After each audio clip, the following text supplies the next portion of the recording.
We have been painting this. What's it look like now?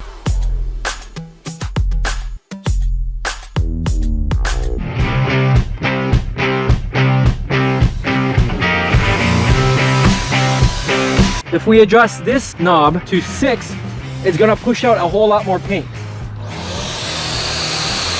We're using the BEHR Masonry Stucco and Brick Paint, base 272 flat. Once you know how to use this, it's much better than a brush and a roller. You could get away with doing very minimal prep with some tape, just as you would with a paint and a roller. So we're gonna be using the Sika Pro Select mortar fix. If you're gonna be going side to side, you switch this like that.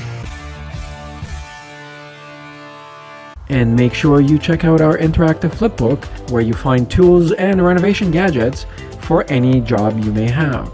Look in the description for the link. What's good, everybody? Welcome to Investor Theory. I'm here at one of my properties. We have been painting this. I know some of you have watched the video that I posted a couple of months ago and you were like, well, what's it look like now?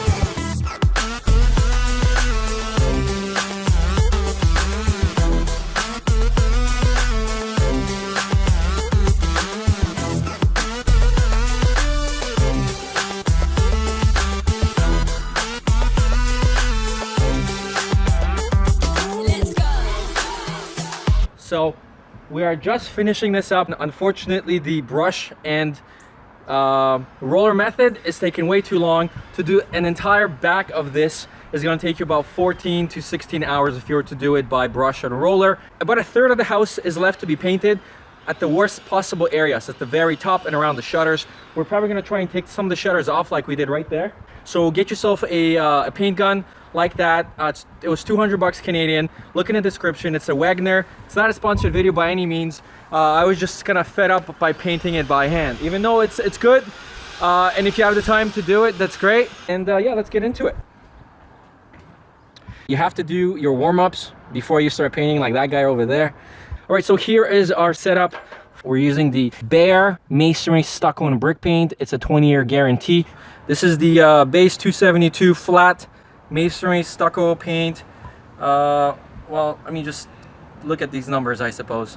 156, 10s, 276, 326. We're only going to be using a gallon to finish the third of this house with about 2.5 coats. For the mortar fixes, we're going to be using the Sika Pro Select mortar fix. If you have cracks, there's another crack fix filler. We have a premium PL3. This is, I'm in love with this adhesive here. It's pretty much for everything. We've got our caulking guns here, the small one, and then we've got the big one for the 825 version. For prepping, we've got some tape, 3mm plastic. We've got a brush. We've got a drill to take shutters off and a screwdriver. And then this is basically the paint gun portion. It holds about 1.3 liters worth of paint. And then we've got our paint guns. This is the FLEXIO 590, I believe. It's really good. Now we don't want to go too much. If you're climbing up high on the ladder, you're gonna start feeling it in your shoulders. So maybe you want to do less. I just don't want to make a lot of trips up and down the ladder. Make sure that you clean this gun as soon as you're done painting. If you don't, you're gonna have a heck of a time switching paints later on. This is your sprayer. Make sure that this nozzle is clean. There are these two holes here. You need to be able to see through it to the other side, because that's what sends air in through this valve. And make sure that this guy right here, or girl, is clean as well. All right, and here you have this little blue silicone thing. Also, oh, don't ever lose this. That would be bad. Oh, actually, no. All right, never do that. So this is what it looks like, and this has to be clear as well as that, for paint to travel and not clog up your gun. So make sure that's clean. All right. This you attach at the very bottom. Now, depending on if you're going to be painting up or down, you want to position this facing towards you or against you.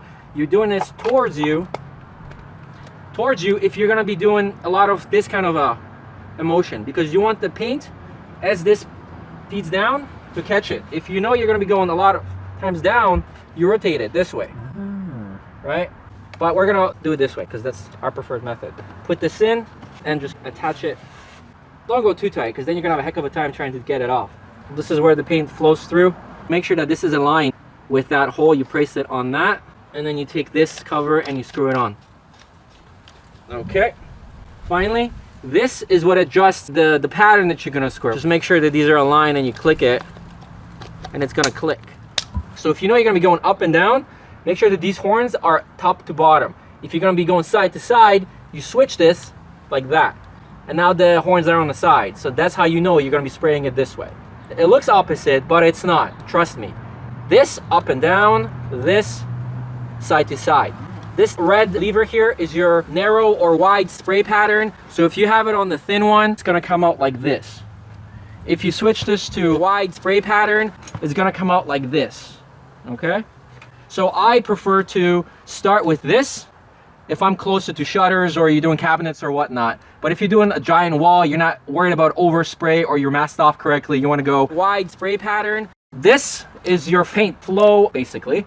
Again, if you're really close to shutters or if you wanted to do this edge right here, you would set this probably on narrow, and you want to probably set it maybe on 223, right? Even if you don't have it masked off, then you would get a very gentle spray. If you have this taped off, maybe you can hold it a little further away. Set this to 4. A lot more paint is going to come out. So with this, you're going to have to do more coats. If you go all the way to 7, 8, less coats, but it's going to shoot a whole lot of paint. So you're going to go through paint a lot faster. So the way you put this on, turn it this way, and then it clicks right here. To release it, you press it down and pull it out, just like that. This red knob controls how much power the motor is pumping out. 1 would be for a fence. If you're doing chairs or furniture, it's a 3. And if you're outside, you want to go all the way to max. So again, this is how powerful the motor is. It's a 2-switch button. The first one, it's not really going to spray anything. It's kind of a light activating the motor.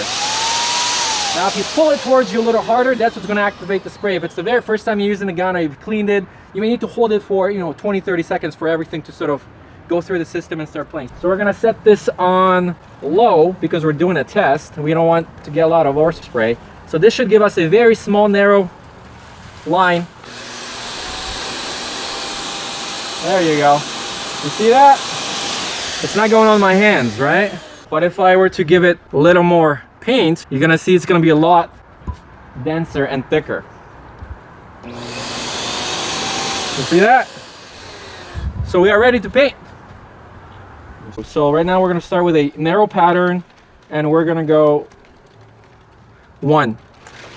So always start off on the side.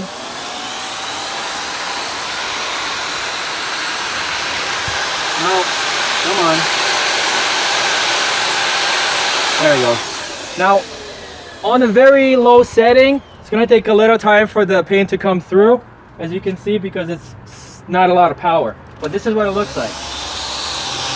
Come closer. You see that? So you gotta go back and forth quite a lot to get nice coverage. Whereas if we adjust this knob, say to 6, it's gonna push out a whole lot more paint. You see the difference?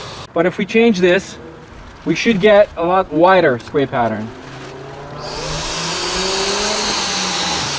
See, so you get a little more. Now if we want to go top to bottom, we change this up, and now we're gonna get a wide pattern going up versus if we change to a narrow pattern. You see the difference? And then finally, this is your air power, so you're gonna push out even more paint if you change this to 8. So we're gonna see what we get. Yeah, this versus that. Or thick. All right, that's it. Stop it. So these are just a couple of tips and tricks that I've learned over probably 100 hours of using this paint gun. Once you know how to use this, it's much better than a brush and a roller. It takes maybe 5 to 10 hours to actually master everything, but I hope that these tutorials have shown you how easy it is to actually control it. You can paint fences with this. You can paint, things like this without actually masking. Because the biggest misconception is that you need to do a lot of prep. I mean, yes, for a window, but in reality, you could get away with doing very minimal prep with some tape, just as you would with a paint and a roller. Almost.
Thank you guys so much for watching. Make sure you click like, share, and subscribe. And look for a interactive flip book where we show you some gadgets and power tools that are hopefully going to assist you in your projects. Thanks so much for watching. Bye-bye.